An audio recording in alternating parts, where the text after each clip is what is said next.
What she says versus what she feels, decoding female emotional language. In the vast and often complex world of human communication, one of the most intriguing puzzles is understanding the emotional language of women. It's not just about the words she uses, it's about the emotions woven behind those words. For many men, and even women themselves, interpreting female emotional expression can feel like navigating a maze without a map. But what if there was a way to decode this language, to understand what she truly feels beneath the surface? Welcome to Read Her Right. In this piece, we're diving deep into the emotional layers that often separate what a woman says from what she actually feels, and how understanding that gap can build deeper, stronger relationships. 1. Why the disconnect exists.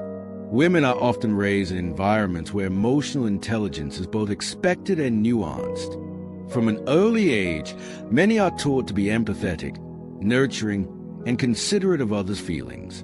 But along with that comes a complex system of emotional filtering, saying what is appropriate, polite, or expected rather than what is raw and honest. This conditioning doesn't mean women are disingenuous. It means their emotional expression is layered. There's a surface communication, what is said, and then there's the undercurrent, what is truly felt. Understanding this isn't about suspicion or skepticism. It's about learning how to listen beyond the words. 2. Common phrases and their emotional translations. Let's break down some commonly used phrases by women and explore what they might really mean emotionally. 1. I'm fine. Literal meaning, I am okay. No need to worry. Emotional translation, I'm not okay, but I don't feel safe or ready to talk about it yet. This phrase is often a placeholder, giving her time to sort through her feelings or protect herself from judgment. It's a subtle request for emotional space, not a cue to disengage. 2. Do whatever you want. Literal meaning, you have my permission. Emotional translation, I feel hurt, disregarded, or not prioritized, but I don't want to fight. It may signal emotional withdrawal or disappointment. Instead of taking it at face value, this is a moment to ask deeper questions with genuine curiosity. 2. It's not a big deal. Literal meaning, it's minor and not worth discussing. Emotional translation, it is a big deal to me, but I don't want to seem overly sensitive or dramatic.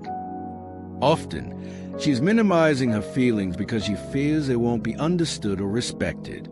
3. I don't care. Literal meaning, I have no preference. Emotional translation, I do care, but I feel like my opinion doesn't matter to you.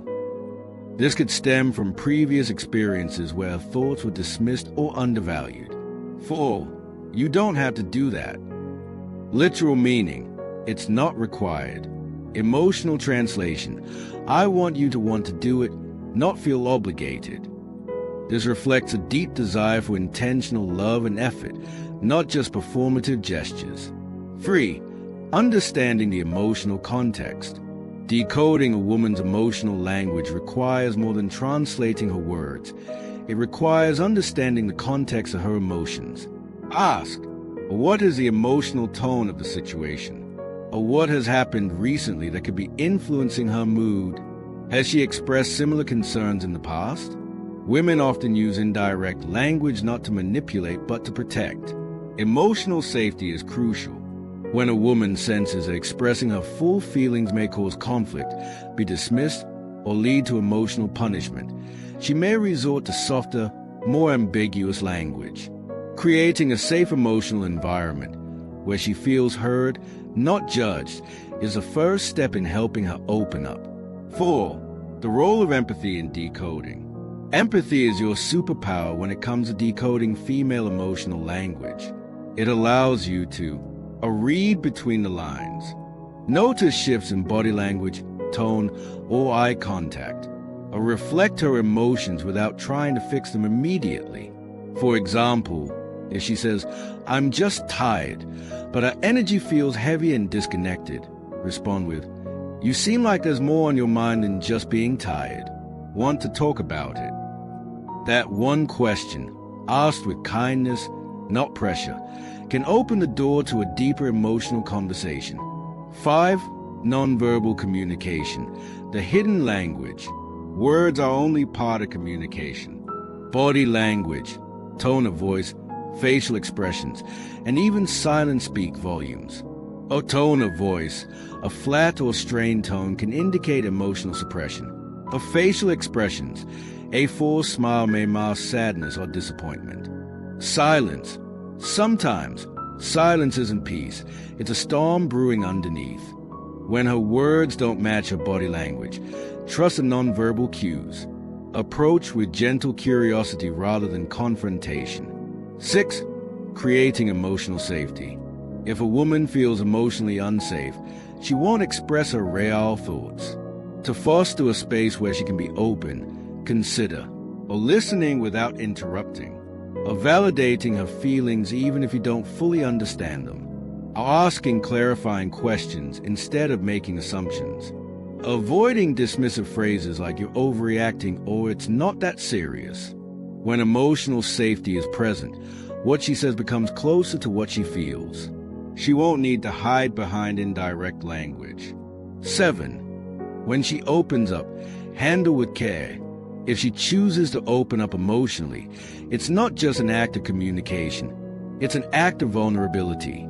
How you respond in those moments matters deeply. Don't try to fix everything. Sometimes she needs to feel, not fix. Hold space for her emotions. Let her cry, vent, or express herself without jumping to solutions. Reassure her with presence, not pressure. Your calm presence is often more powerful than the perfect words. 8. From confusion to connection. Once you start seeing the deeper emotional layers beneath her words, everything changes. Conversations become more authentic. Conflicts become growth opportunities. And most importantly, love becomes a safe place for her to be fully herself. Remember, she's not trying to confuse you. Her emotional language is just more nuanced, influenced by experience, cultural expectations, and her own need for safety and understanding. When you can read her right, you don't just hear her, you understand her. Final thoughts. Listening to feel, not just to hear. Communication is not about decoding a secret code. It's about opening your heart to someone else's experience. Women, like all people, want to feel seen, heard, and valued. Their emotional language is rich, layered, and sometimes guarded, but always meaningful. So the next time she says, "I'm fine," don't just accept the words. Pause, listen, feel, stay tuned,